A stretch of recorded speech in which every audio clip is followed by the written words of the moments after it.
The big fundamental problem now, before our people can be on equal footing, it is, are the American people fit to govern themselves, to rule themselves, to control themselves? I believe they are. My opponents do not. I believe people have the right to rule. Friends, our task as Americans is to strive for social and industrial justice achieved through the genuine rule of the people. This is our end, our purpose. In order to succeed, we need leaders of inspired idealism, leaders to whom are granted great visions, who dream greatly and strive to make their dreams come true, who can kindle the people with the fire from their own burning self. In the long list of proud presidents of the United States of America, one man stands out who revolutionized the northern nation and laid the foundations for the U.S. imperial policy of the 20th century. His name is Theodore Roosevelt, a multifaceted figure who was not only a politician and statesman, but also a successful military captain, a prolific writer and historian, a conservationist, a scholar of flora and fauna, and a great enthusiast of boxing and hunting.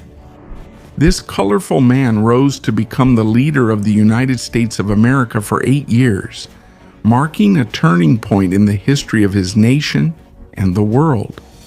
It is Roosevelt who consolidates the imperial policy of the United States as the United States emerged as a new world power and as the hegemon capable of intervening in any affair in the Americas, whether in North, Central, or South America. But in addition to that, he is the one who consolidates within the nation the concept of the state, not just as a mere observer of the laws, but as a guiding entity of national life and civil society. The profound changes during his tenure mark him as one of the most significant men in the history of the United States. Join us as we discover the extraordinary story of Theodore Roosevelt. This is Reynaldo Jose Carrillo Vilches, and this is the New Encyclopedia. And I invite you to give us great support by liking this video and leaving your comments, which we always read, by clicking the bell to turn on notifications, subscribing to the channel, of course, and sharing this material with all your contacts on WhatsApp, on social media, and anywhere else. So without further ado, let's start with today's story.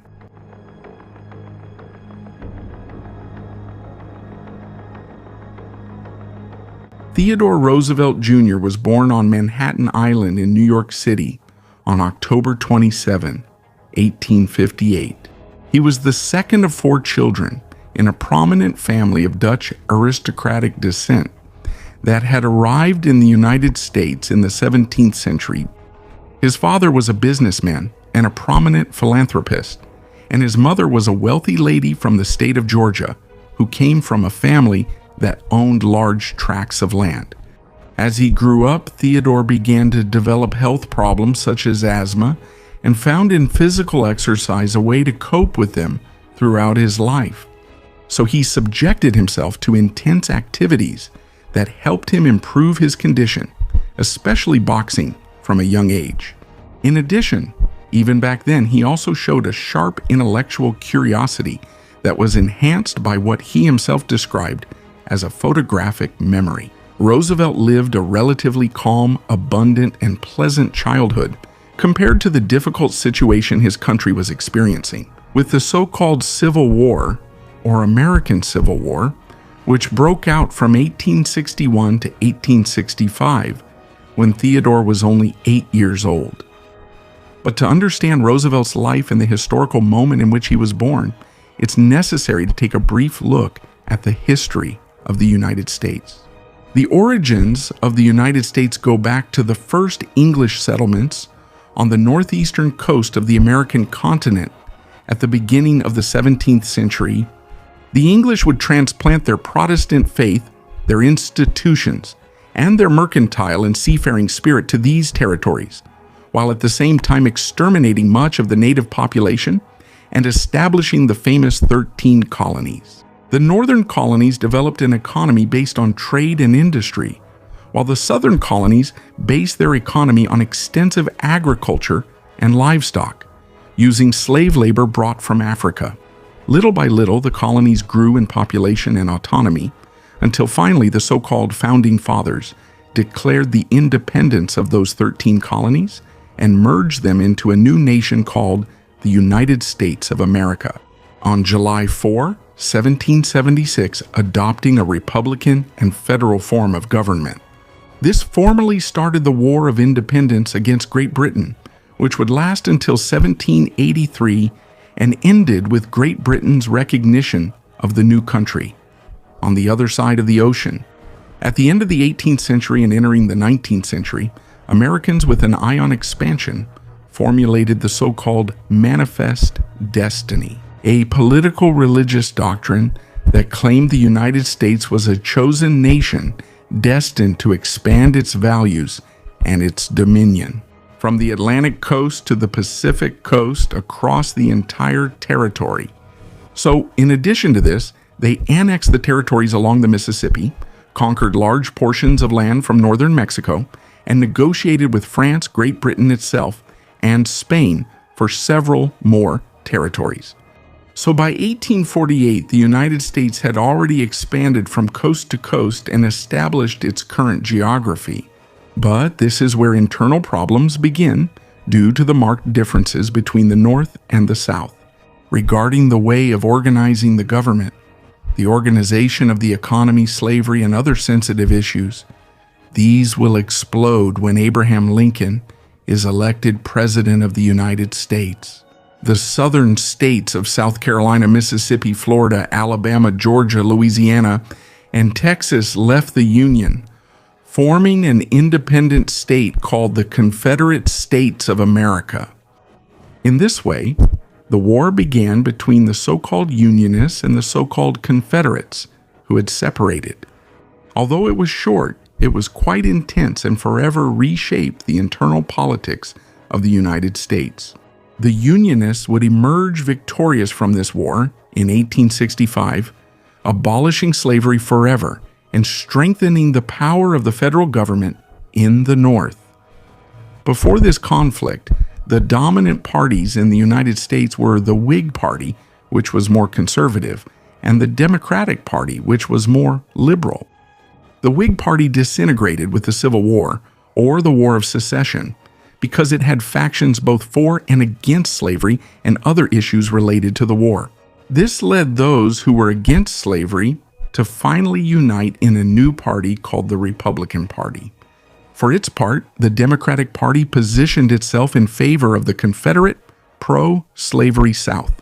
The truth is that after the war, the young Republican Party took up the banners of what was called the Party Era, with secession against slavery as its main issue. The War of Secession, or the Civil War, led to the disintegration of these issues. The Whig Party disintegrated during the Civil War. The Republican Party becomes the dominant party of the era. It is in this complete, complex historical landscape that a young Theodore Roosevelt would be raised. Although he was young, he had a promising future in politics. Yeah.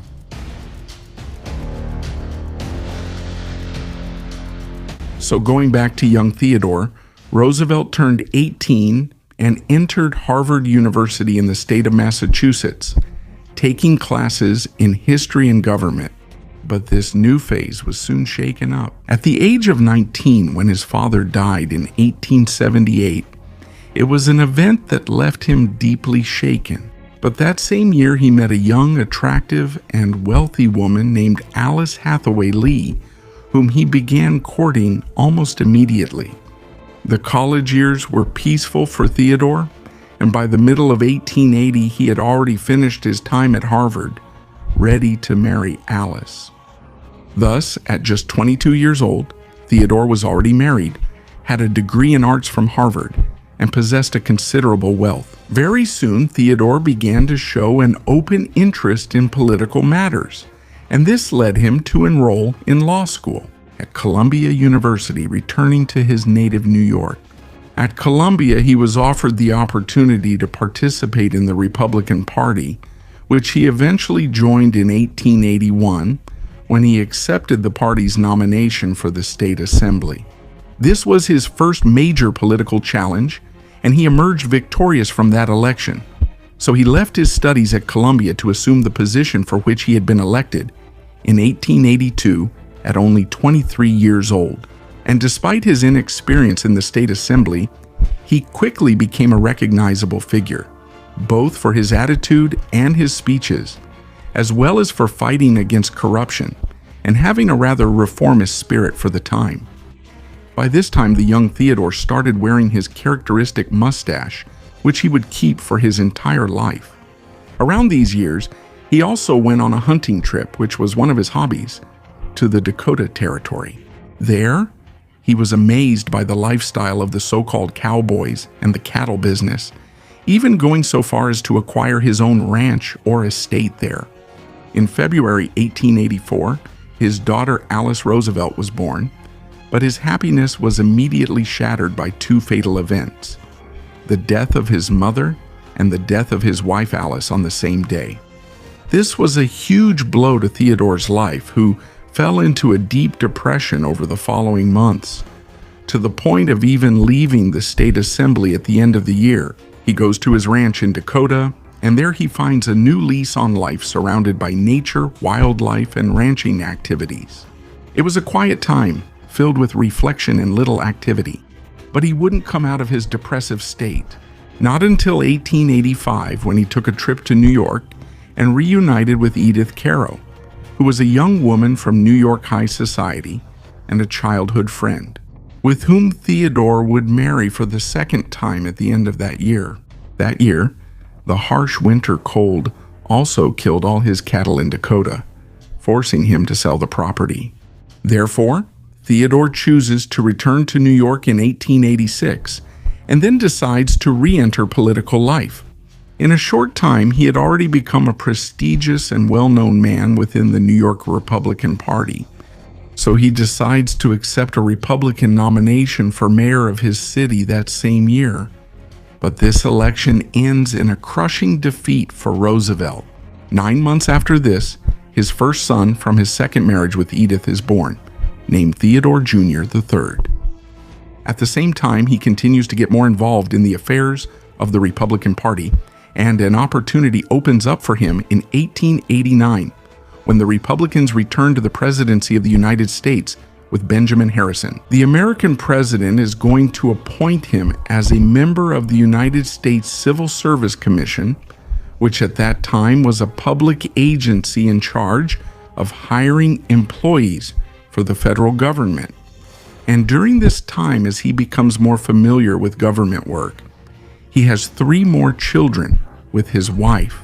But Roosevelt's shining moment comes in 1897, when he is appointed Assistant Secretary of the Navy. This happens at the end of the 19th century, during the height of the United States as a continental and now global power. So from his position, Roosevelt is going to use naval forces as a matter of state policy to try to impose American interests throughout the Latin American region, with his eyes particularly set on Cuba and Puerto Rico, which at the time were still overseas provinces of the Spanish Empire. So when the American battleship Maine exploded in Havana in early 1898, it's worth noting that there is a historical consensus that the explosion was a self-inflicted attack by the United States to have a pretext to get involved in the war between Cuba and Spain. When this happened, Roosevelt was one of the first to react, sending warships to the Cuban coast. So when the so-called Spanish-American War broke out, involving the United States, the Spanish Empire, and Cuba, Roosevelt decided to resign from his position as Assistant Secretary of the Navy to literally go into combat. Roosevelt organized and led a regiment with hunters and cowboys from the West. It was the first volunteer cavalry regiment of the United States, known by the press as the Rough Riders.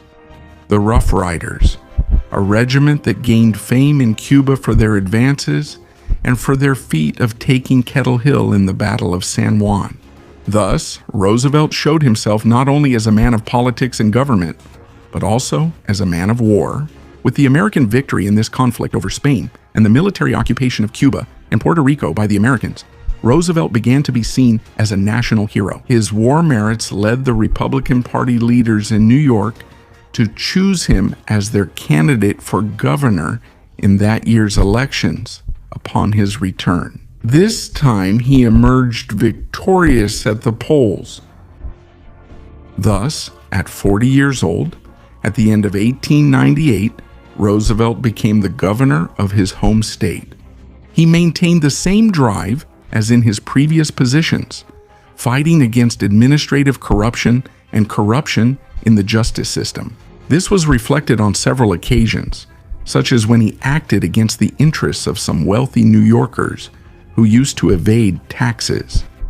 These measures by Roosevelt, which aimed to bring very wealthy groups in New York under the law, generated great popular support, but also significant discomfort and tensions with high-ranking Republicans in the party and the business world, who, after a year and a half, faced with Roosevelt's growing popularity and finding no other option, decided to put him on the ticket, to consider him as a candidate for vice president in the 1900 elections, with the idea that there he would be reduced to a less prominent role than that of governor of New York, while they sought the re-election of the then president, the fellow Republican William McKinley. Thus, in the elections, McKinley was re-elected for the 1901 to 1905 term, and with that, Theodore Roosevelt became Vice President of the United States of America, the second most important position in the federal government.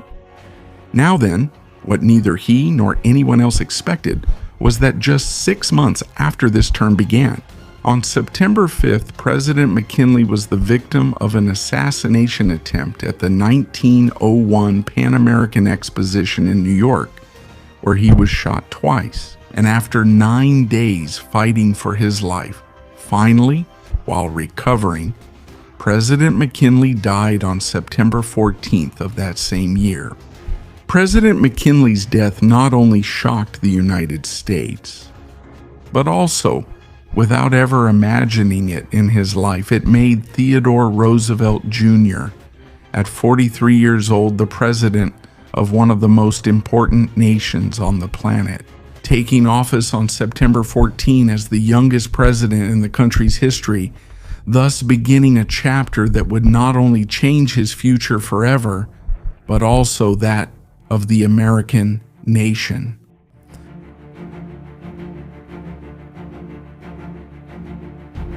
Roosevelt arrives at the White House with the goal of giving the president's role a more prominent, active, and central place in national life than previous presidents had had until then, among other things, due to the usual opposition from Congress to the executive branch's initiatives. Thus, during his term and supported by the strong base of popular support he had, Roosevelt made use of executive orders to expand presidential powers and carry out his political project. In turn, Roosevelt reveals his ideal of making the government a supervisor and arbiter of the country's major social and economic forces, in order to guide these forces for the benefit of the national interest and the public interest. So he devoted numerous speeches to raising awareness about the impact of government leadership and corruption. In addition to controlling the country's large monopolies owned by multimillionaires, thus, for example, at the beginning of 1902, the government filed a lawsuit against a railroad trust called Northern Securities Company, which served as the basis for one of the cases, to fight the formation of the most famous monopolies up to that point, paving the way for 40 upcoming lawsuits against various monopolies. Monopolies that were created under conditions of unfair competition at that time. This was the preamble to what Roosevelt called, quote, a fair deal between capital and labor. In fact, this is what led him to intervene in 1902 in a major coal strike in Pennsylvania, being the first time that a U.S. president publicly took part in a national labor dispute. This resulted in a great success that led to the workers' demands being met so they would end their strike. With these actions, Roosevelt's popularity among Americans began to grow, and he was also favored by a peculiar anecdote. While on a hunting trip at the end of 1902, after they spotted and tied up a bear cub, Roosevelt refused to shoot it. When this became known, a number of cartoons depicting the incident appeared in the press, and one of these in particular caught the attention of a toy maker who was inspired to create a stuffed bear and name it Teddy Bear, or in Spanish, El Oso Teddy, in support of Roosevelt and also as a show of his compassion for animals, not knowing that this would become a worldwide brand. That's how the famous name of teddy bears was born, and it remains popular to this day, derived from the nickname of the main figure in this story, who began to be called Teddy Roosevelt. On the other hand, little by little, Roosevelt increased federal oversight over large American companies. This in turn led to a significant expansion of the size of the government. In economic matters, not everything was done by the executive branch. Roosevelt also supported legislation such as the Elkins Act of 1903, which sought to end discriminatory practices by railroad companies. At that time, they offered preferential rates only to certain clients, which were not available to the rest of the users. Was this another affront to the interests of big capital and corporate interests in the United States? This began to generate misgivings about Roosevelt. Within his Republican Party, where there were Republicans who were part of that same large business network, it was a situation that Roosevelt was fully aware of, and that's why he tried to handle it with caution, channeling part of his energy into foreign policy, where he also focused grand efforts on raising the American position as an international power, alongside those same large capital interests. Since the war against Spain at the beginning of the century, Roosevelt knew that the United States was, compared to nations like England and France, isolated from the international power dynamic, which required a more active participation of the government on the global stage, guided by the popular adage that said, "Speak softly and carry a big stick." This meant relying first on diplomacy, but with great military power, that is, a big stick in reserve if that friendly diplomacy did not work in their favor at first. Roosevelt consolidates American imperial policy, and he relies on the famous Monroe Doctrine of 1823, which stated that any intervention by European powers in the American hemisphere could be considered a hostile act against the United States, and would it justify a reaction? With an Americanist discourse, the United States declared its sole authority to intervene in the affairs of the continent. And if the Monroe Doctrine came to be implemented, it wasn't so much in the 19th century, but especially in the 20th century, with Roosevelt as the main figure, who also added the famous Roosevelt Corollary, which we'll tell you about soon. Roosevelt's big stick policy. It would be an example of Roosevelt's willingness to always first negotiate and make agreements with others, but always subtly or openly showing the possibility of taking military action against his adversary if the conditions were not accepted. So with this pragmatic geopolitical vision, President Roosevelt focuses his attention, as he had done as Assistant Secretary of the Navy, on Hispanic America and the Caribbean, a region that at that time suffered from several problems: hunger, poverty, diseases, technological underdevelopment, but also great mineral and human resources. A big stick as an example. The prosperous and strong United States would plant its flag in those regions, not through colonial military intervention in the European style, but by tying those countries' economic progress to that of the big American companies and multinationals in important sectors like food, oil, mining, railroads, and finance. An example of this is when the Americans get involved in the project of an interoceanic canal through Panama, which at that time was just another region of Colombia, But with the canal, it would become a vital strategic commercial point connecting both oceans. So the United States decided to support an important part of the Panamanian elite so that they would separate from Colombia as a new region. As an independent republic, in November 1903 and shortly after, the newly established Panamanian government signed the famous Hay-Bunau-Varilla Treaty with the United States, which gave the United States absolute control over the strip where the famous Panama Canal was to be built. And it also granted them the multi-million-dollar contract for its construction with tax exemptions and gave the United States sovereign administration of the canal. Regarding this story, we already have a video that we invite you to watch at the end of this one. But Panama was not the only place in the Caribbean where Roosevelt set his sights. At the beginning of 1903, Roosevelt intervened in a dispute involving Venezuela, a nation that, after deciding not to pay a series of illegitimate and illegal debts that had been contracted with foreign countries, its coasts had been blockaded and invaded by several European powers because of the non-payment of these debts. This was part of the imperial competition between the European powers to colonize more territories. In response to this, the United States government positioned itself as a means of negotiation, aiming to ultimately achieve great power and establish peace. The Roosevelt administration sought peace. At that time, these actions were considered unprecedented in the pursuit of justice. It was agreed that the expansion of the conflict, with a company taking action, would generate significant results for the United States in just a few years.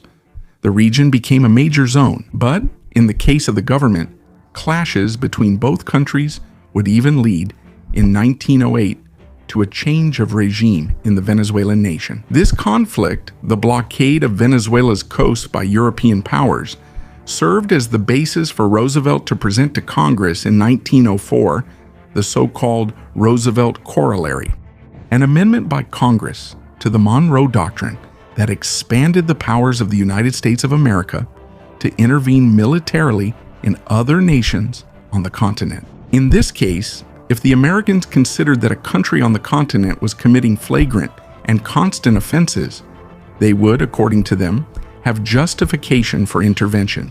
Another case alongside all of this is the case of Cuba, which came after the United States defeated Spain in the Spanish-American War. And after the military occupation of that country was established, a new government was set up on the island, theoretically Cuban and independent, but practically at the mercy of the United States. With the so-called Platt Amendment, which was added to the Cuban Constitution itself, and it empowered the United States to intervene on the island whenever it considered it necessary. This Platt Amendment in the Cuban Constitution was another expression of American political power under Roosevelt to consolidate its geopolitical command in that region, especially on an island like Cuba, which had always been under strong American influence, and that influence was now going to expand even further in the country. With this turbulent scenario, Roosevelt ran for re-election as president in 1904. Under the slogan of the Square Deal, which in local American politics sought to bring workers, businessmen, and consumers to a historic point of agreement and of beneficial balance for everyone as part of a national reconciliation campaign, in which he increased his commitment to what he had promised regarding fair treatment between capital and labor, as mentioned in his previous campaign.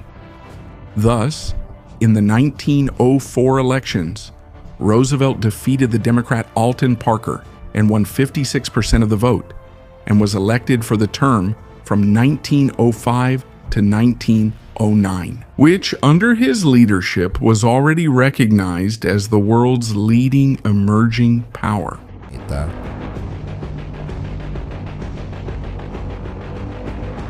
This second term of Roosevelt would be characterized by a more aggressive foreign policy, whose main action would take place when the Russo-Japanese War broke out in 1904.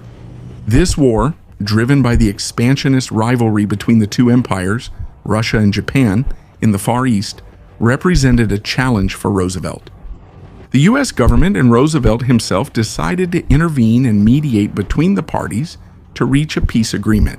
And indeed, after more than a year of bloody battles, at the end of 1905, they achieved this agreement with the Treaty of Portsmouth. This mediation by Roosevelt is actually what earned him the Nobel Peace Prize, which was awarded to him in 1906, making him the first president and the first American to receive this honor. At the same time as this conflict, he also had the opportunity in 1905 to reuse the Monroe Doctrine for Latin America, when in the Dominican Republic a political situation arose where they refused to pay their foreign debt. In response to this, the U.S. government sought to avoid a scenario like the one in Venezuela, but also to take advantage of the situation. And it ends up sending warships to the Dominican coast with the aim of taking over the customs, administering them directly, and thus ensuring that the Dominican Republic would use its scarce financial resources to pay off the usurious debts it had incurred with the creditor powers. But although the foreign policy of the United States occupied a central place in Roosevelt's life, his presidency would also continue pushing to transform the internal dynamics of American economic relations. For example, Roosevelt pressured Congress in 1906 to pass the first federal legislation for so-called consumer protection. On one hand, there was the Pure Food and Drug Act, which not only established strict regulations for the production, sale, and advertising of food, medicine, and alcohol, but it also created the so-called Bureau of Chemistry in the Department of Agriculture, which was the predecessor of the current Food and Drug Administration, or FDA, as it's known in English. Some say this agency, in the long run, rather than protecting consumers, ended up harming them, reducing and worsening their real options for food and health care. On the other hand, with him, the so-called Meat Inspection Act was also created, which prohibited the sale of adulterated or mislabeled livestock and meat products as food. But even in the midst of this busy schedule, Roosevelt found time for his personal hobbies. He read several dozen books a year, wrote both articles and essays for various publications in the country, and also kept up his physical activities, such as boxing. Although he had to give it up toward the end of his term, after suffering a detached retina that left him blind in one eye in 1908. Now, beyond this, his entire agenda was disrupted in 1907 when the country experienced what is known as the financial panic. It was then an economic crisis. An economic crisis that began with the sustained fall of the New York Stock Exchange, which triggered a chain reaction of several events. First, there is a sudden and widespread loss of confidence among savers in the financial system. Then bank runs begin to occur. And finally, there is a contraction of credit at the national level and of available capital in general, and therefore a contraction of the economy and the purchasing power of Americans. And, as if that weren't enough on the social and cultural level, Roosevelt will face another storm at the end of his term, when he receives both support and harsh criticism for what he called the racial suicide of Americans. By this, he was referring to an issue that had already been raised not only by him, but also by important sectors of the country since his first administration. They previously viewed the low birth rates of white Anglo-Saxon Americans as a problem. Roosevelt believed this would eventually end the ethnic group that founded the United States. And that's why this controversial term, racial suicide, brought him both support and harsh criticism that diminished his popularity. Faced with this whole situation, Roosevelt decided that the best thing would be not to run for re-election. In 1908, he convinced the Republicans to nominate William Howard Taft, who had been his Secretary of War, as their candidate for re-election. And his legacy, his term, and his recommendation to the country, his recommendation prevailed among the voters, as the Republicans, with Howard Taft, achieved a comfortable electoral victory over the Democrats, thus ending the presidential era of Theodore Roosevelt.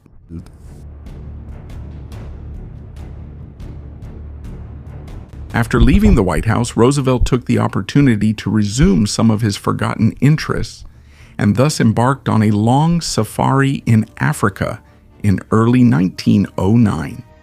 It was a hunting expedition, but it also had a scientific and natural history focus. Thanks to this, he ended up sending more than 11,000 plant and animal specimens to the United States, which were cataloged by the Smithsonian Institution over several years. Back in his country in June 1910, Roosevelt found himself involved in an internal conflict within the Republican Party, where there were clashes between more progressive factions that supported him and other more conservative factions that backed the president, Howard Taft, who was no longer directly following Roosevelt's line. These tensions only continued to grow in the following months until they finally erupted. In 1912, when Roosevelt, seeing the direction the country was taking, tried to take the nomination from Howard Taft for that year's presidential elections. However, and this was a sign of his rapid loss of prominence within the party, he was unable to take the nomination from him.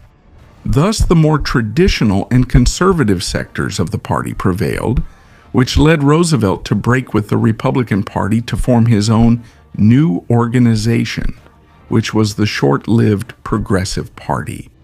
There was no longer time for the presidential campaign, but even so, he visited the states he could, promoting the idea of a, quote, new, more reformist nationalism.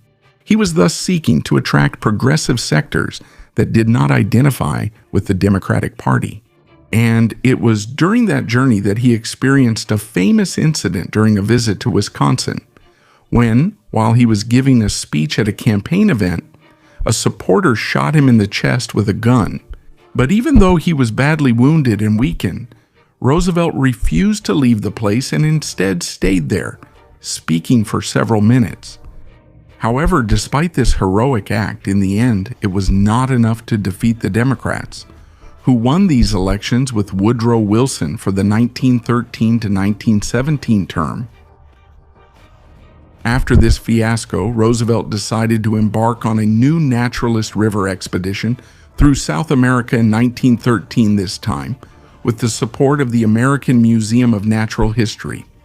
And although he also collected new specimens here, this time he became famous for his cartography work on several rivers in Brazil. But not everything would be rosy, because during the trip he contracted malaria, and this severely affected his health, so he had to return to the United States. It was then that, finally, he had time to give free rein to his writing, since he no longer had any official responsibilities. After all, writing was one of his great passions, and it was no coincidence that he left behind a vast output of more than 20 books and hundreds of articles and speeches. Now, the truth is that Roosevelt still wasn't able to let go of politics, which in the end was his great passion, since by 1916 he kept his Progressive Party effort alive, so that at the very least it would serve as a pressure tactic.